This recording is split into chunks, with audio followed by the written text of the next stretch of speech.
Je ne suis pas en prison. Pour moi, c'est cautionner la prison. Donc c'est pour ça que j'avais dit que je passais pas des films en prison. Donc j'ai parlé avec les prisonniers et pendant deux heures, ils se sont demandé qu'est-ce qu'on ferait le jour où la révolution aura lieu, comment on se débarrassera des bureaucrates. Donc le film dure 2 heures et il est passé à la vidéothèque en présence de l'administration pénitentiaire parce qu'il y avait une réunion et c'est les prisonniers qui ont exigé que ce film qui dure 2 heures soit passé dans son intégralité. Voilà, donc la plupart des gens sont partis, sans doute parce que ce film les ennuyait, et je trouvais ça intéressant. Voilà. Bah oui, bah, tant pis, on a résolu le problème. On a résolu le tournoi. Parce qu'à Lyon, il y a une réunion, il y avait quelqu'un de la prison de Montluc qui était là, directeur de l'administration pénitentiaire. Il a dit, moi, la télé vidéo, je vous interdis de faire en sorte que les prisonniers s'évadent. Si vous amenez une corde, je vous coffre. Parce que ça, je vous interdirais de faire en sorte que les prisonniers s'évadent. Vraiment, c'est mon travail. Par contre, si vous voulez remettre en cause la prison, ça ne me regarde pas. C'est pas mon problème. C'est pas moi qui les empêche de faire ça. Ça ne me regarde pas. Moi, je suis là pour que les prisonniers soient détenus et pas pour contrôler leurs propos. Et je pense que c'est vrai, en fait.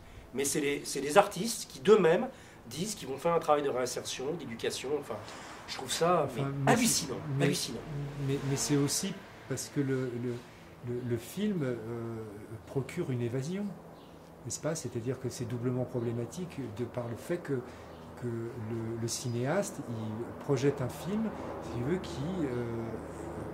qui sert d'évasion, tu vois, qui est une évasion proposée aux prisonniers de manière, évidemment, à ce qu'ils ne s'évadent pas. Oui, ben, je trouve ça particulièrement répugnant. À aucun point de vue, oui, ni intellectuellement, ni physiquement. Ça particulièrement répugnant, parce que dans ce cas-là, on pourrait aussi donner des caméras aux prisonniers pour qu'ils fassent leur propre film en prison.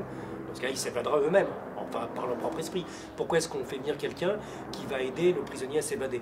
D'ailleurs, moi, le regard que j'ai eu, je comprends ça très bien, hein, les prisonniers, les détenus qui étaient là, on ne dit pas prisonniers, on dit détenus.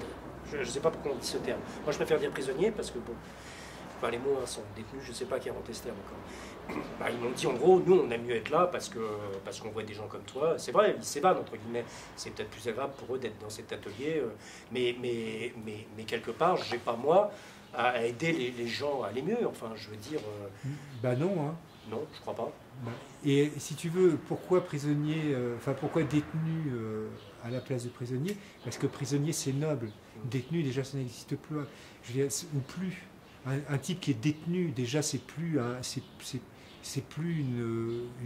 comment dirais-je, un individu réfractaire. Tu vois? Oui, c'est un détenu. Ouais, c'est un détenu. Ouais, ouais. Mais c'est comme le non-voyant et l'aveugle. Je veux dire, l'aveugle, on sait bien qu'il voit et combien. Le non-voyant, il est simplement réduit n'est-ce pas, au regard de la productivité, il est non-voyant, donc en fait, il est handicapé. Enfin, tu vois?